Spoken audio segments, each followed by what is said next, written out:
Hello and welcome back for another video. In today's video, I'd like to cover some of the great things that 1047 Games are doing to give Splitgate a very bright future.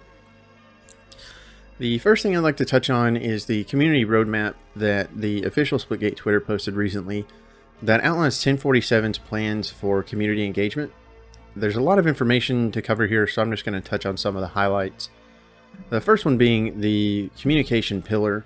1047 has been very good about keeping an open and transparent line of communication with the community, and this roadmap seems to continue that trend. Now, of the things that they have listed in this communication pillar, the thing that I find could be the most important is the weekly 60-second video updates. Now, what these have the potential to do, at least in my opinion, is to keep the community constantly engaged with the game and with 1047 themselves, especially if they keep them on a schedule. It can give the players something to look forward to even outside of the game. If 1047 doesn't have any new content planned for several weeks or months, these weekly updates can be like small nuggets to keep the community engaged and hopeful with the game. The second pillar, connecting with the devs, I see as an extension of the communication pillar. It's really going to help the game as well as 1047 themselves stay at the forefront of the collective consciousness of the community. Now, the third and fourth pillars, the events and partner program, I feel that these have the most potential for success. So if you look at the games at the top of the Twitch directory or games that are being talked about the most, there's a couple of things that I believe they have in common. One of those things is constant in-game events, seasons, which is something that Splitgate's already doing, and keeping the community updated with new maps, new modes, just new content to keep the game fresh. The second thing is having streamers promote the game as well as promoting those streamers who dedicate themselves to the game.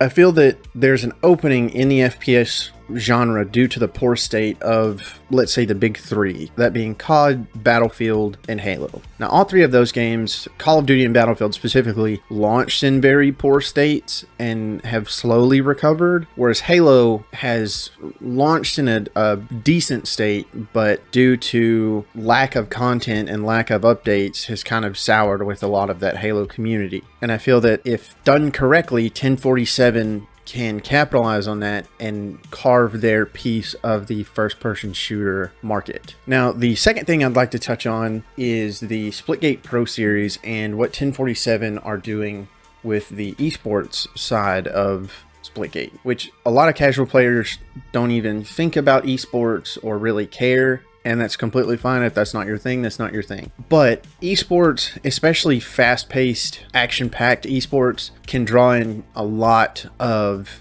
viewership and new players because it's something fresh and it looks fun and there's a lot of cool stuff you can do, which Splitgate fits that perfectly. Every match of Splitgate can turn into a full-blown highlight reel. Splitgate Esports has massive potential to help build Splitgate into a full-blown esport that can compete with the likes of the Call of Duty League, the Halo Championship Series, even some of the Battle Royale leagues like the Fortnite Championship Series or the Apex League. One of the things that is going to help Splitgate get to that point of being able to compete with these bigger esports is established esports organizations joining the Splitgate Pro Series. And we're seeing that with the 2022 summer season. 6 established major championship winning esports organizations have joined the Splitgate Pro Series for the upcoming summer season. Those 6 teams being T1, Space Station Gaming, Moist Esports, Xset Gaming, Luminosity Gaming, and eUnited. Of these 6 teams, T1 is setting itself up for the most success because they have picked up the reigning Splitgate Pro Series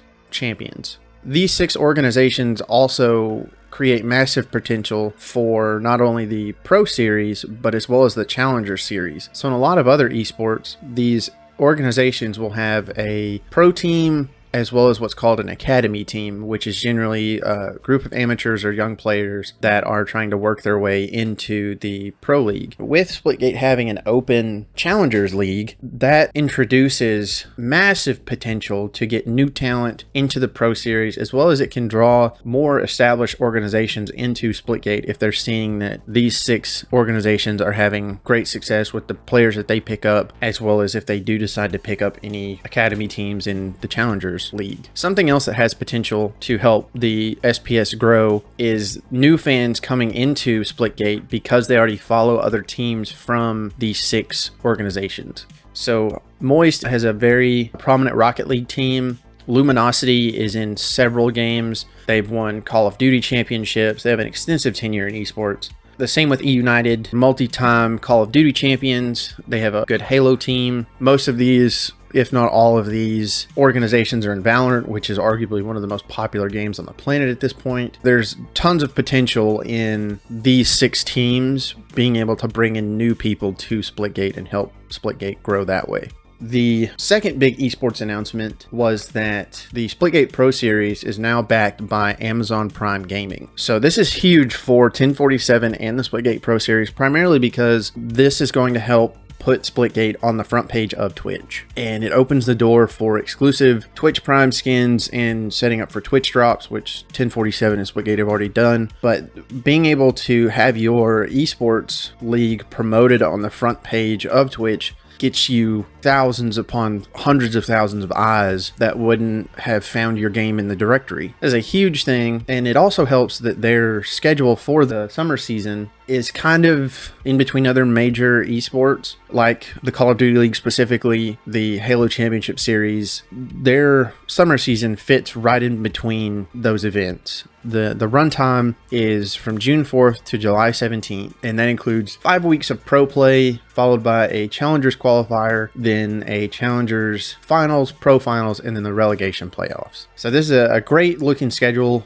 that can help catapult Splitgate into the forefront of the wider gaming community. Something that I do believe would take Splitgate to the next step is a full LAN league. So if you look at any of the other major established esports like Call of Duty, Halo, Valorant, a big thing is local play, where you fly in all the teams to a central event and they play on LAN for a weekend. I believe that this is the next step that Splitgate Esports needs to take in order to get to that point of being a major contender in the esports space. Now, I know this isn't necessarily possible at this point because of how small Splitgate and 1047 is, and with the current outlook, I don't believe it's outside of the realm of possibility for a LAN league to happen within the next couple of years as the game launches into full release and then into the future. Now, the third announcement that happened over the last couple of weeks was the announcement of Beta Season 2. This info was released through the partnered Splitgate creators, so to avoid any issues, I am going to have a link in the description that will give you all the information about Beta Season 2, when it starts, what to expect, what kind of content is there, things like that. What I can say from the videos that I've seen is that it looks great. It looks like Splitgate have found